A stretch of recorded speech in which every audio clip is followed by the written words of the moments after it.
It's funny how one sentence can completely upend your life. I want a break. Those 4 words from my husband, Mark, started me on a roller coaster journey that I could never have anticipated. As I dove into a web of deception, betrayal, and cunning schemes, I realized that some games are far deadlier than they appear. Teaming up with my best friend, Jenna, we embarked on a mission that would not only test our wits, but the very fabric of our bonds. If you think you know about trust, revenge, and the dark corners of human nature, think again. My name is Amber, and this is the most unexpected chapter of my life. It was a chilly Sunday evening when my husband, Mark, looked up from his book and uttered those 5 words that would send my life into a whirlwind. "I want a break," he murmured, barely audible.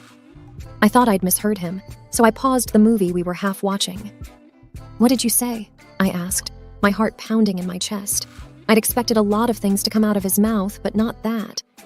He repeated it, clearer this time, avoiding my gaze. I said, "I want a break." The air in the room suddenly felt denser. My mind raced with 1,000 thoughts. Why? What's wrong? Was it something I did? I wondered. Before I could even respond, he added, "There's someone else." The world seemed to spin. Someone else? After 15 years of marriage, after countless memories, joys, and challenges we'd faced together, he was just throwing it all away? "What do you mean, someone else?" I choked out, feeling the sting of tears, but I was determined not to cry.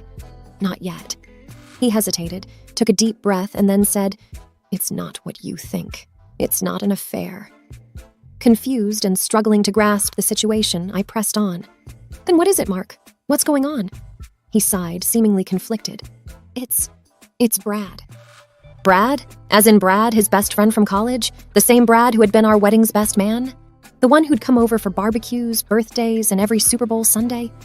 My brain refused to connect the dots. "Brad? What does he have to do with any of this?" I asked, my voice shaking. Mark hesitated again, rubbing his temples. He approached me with an offer, an investment opportunity. It's high risk, but the rewards could set us up for life. I've taken our savings and invested them. Everything. I didn't want to tell you until I was sure it would pay off. I felt like the floor had disappeared beneath me.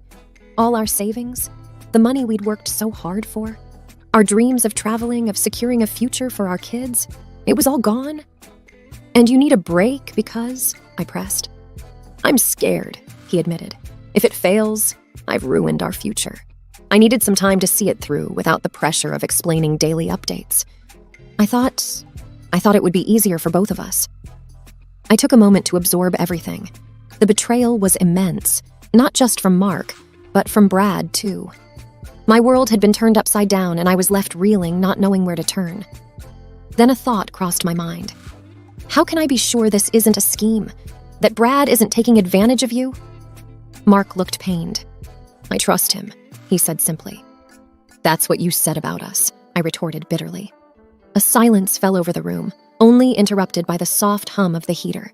In my head, a plan was forming. I wouldn't stand by and watch as our life savings disappeared into the abyss. If Brad had genuinely offered an investment, I would ensure that we got our money back, even if it meant playing a bit dirty. I thought about it long and hard. "All right, Mark," I finally said, determination lacing my voice. "Take your break, but know this, I will get to the bottom of this. If Brad is being honest, great. If not, he's going to regret ever crossing our path." With that, I started my mission. It was time for a little revenge, the type that was best served cold. I needed information and a plan. The first person that came to mind was my best friend, Jenna. She worked in the world of corporate investigations and had a knack for getting to the bottom of things. Plus, she'd been suspicious of Brad for years. The next day, over coffee, I spilled everything to Jenna.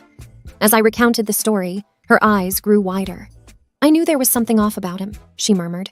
"But don't worry, we've got this." With her resources and my determination, we began our investigation. We started by looking into the investment opportunity Brad had mentioned, a new tech startup aiming to revolutionize some segment of the digital world. On the surface, it seemed legitimate, but something felt off. Jenna managed to get a list of all the investors, and there among the names was a shock.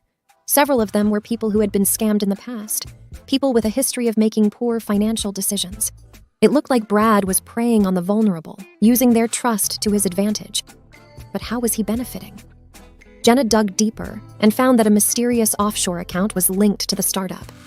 Every time an investor put in money, a percentage was siphoned off to this account. The breadcrumbs were leading straight to Brad. I was livid, not just for Mark and me, but for all the innocent people Brad was taking advantage of. It was time to confront him. But Jenna had a different idea. "Why not play him at his own game?" she said, a mischievous glint in her eye. I was intrigued. "Go on." Jenna's plan was genius. Using a pseudonym, she'd reach out to Brad, expressing interest in investing a substantial amount. The catch? She'd insist on meeting the team behind the startup and seeing the operations firsthand. Brad took the bait. Within days, we had an appointment set up at their office, which turned out to be a rented space in a high-rise downtown. Disguised and with hidden cameras, Jenna and I entered the building. We were led into a posh office where a visibly nervous Brad greeted us. He introduced us to the team, a group of young folks who looked just as uneasy. As Jenna questioned them, it became evident that they had been hired for the day.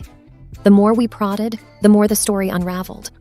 The prototype they showed us was nothing more than a generic app, and their business plan was filled with buzzwords and no real substance. Finally, unable to take it any longer, I confronted Brad. Removing my disguise, I watched as recognition, then panic, flashed in his eyes. "I knew you were a scammer, Brad," I hissed, "but I never thought you'd sink so low." Brad tried to bluster his way out, but with the evidence we had, it was game over. Jenna discreetly passed the footage to the authorities.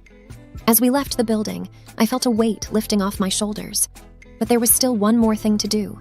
Tell Mark the truth about his best friend. Mark had retreated to his parents' house during this break.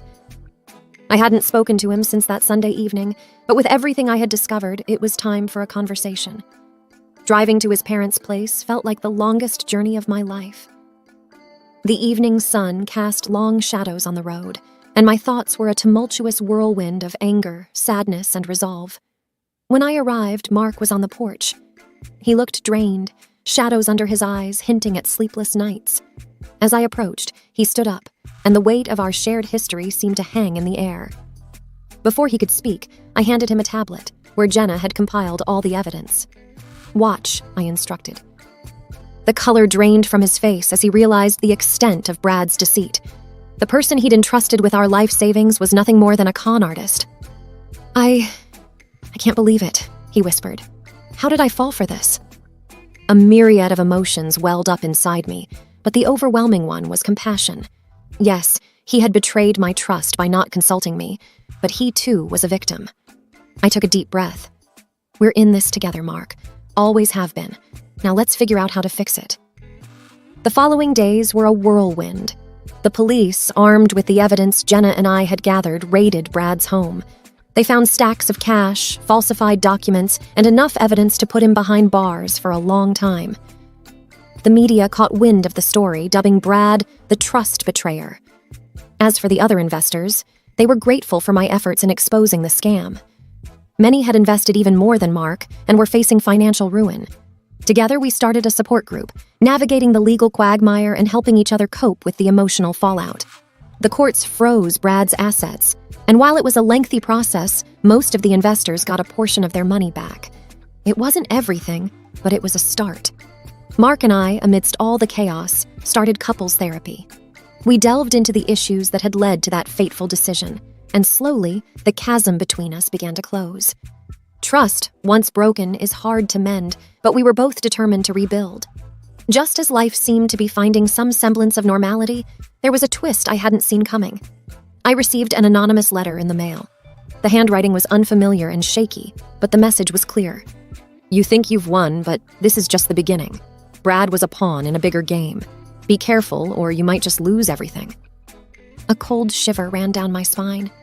Was this some cruel joke, or was there more to Brad's scheme than met the eye? I immediately called Jenna.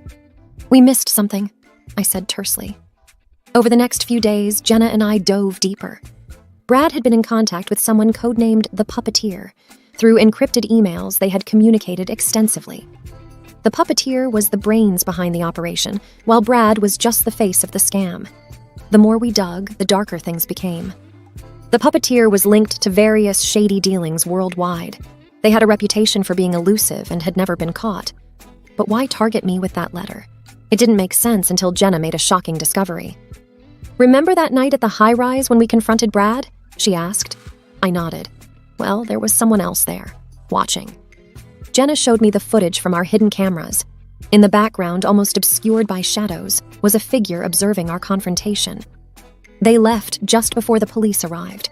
The realization was terrifying. The puppeteer had been close, watching every move.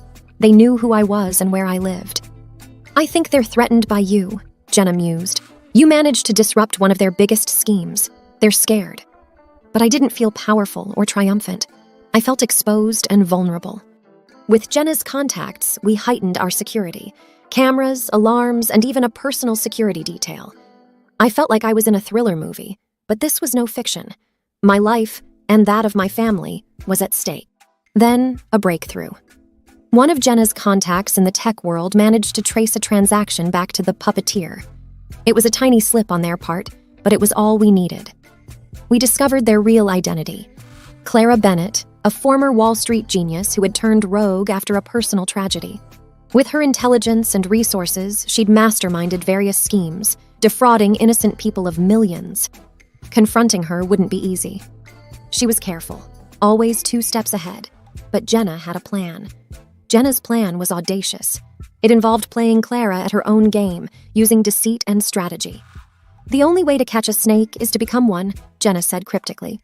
We started by leaking fake information about a supposed multi-million-dollar investment opportunity. The bait was designed to be irresistible to Clara, a tech innovation that promised to disrupt the entire industry. Jenna had connections with a couple of actors who posed as the inventors, giving interviews and showcasing their invention. Sure enough, within days, we got a bite. An anonymous offer came in to buy out the technology. We arranged a meeting to discuss the deal.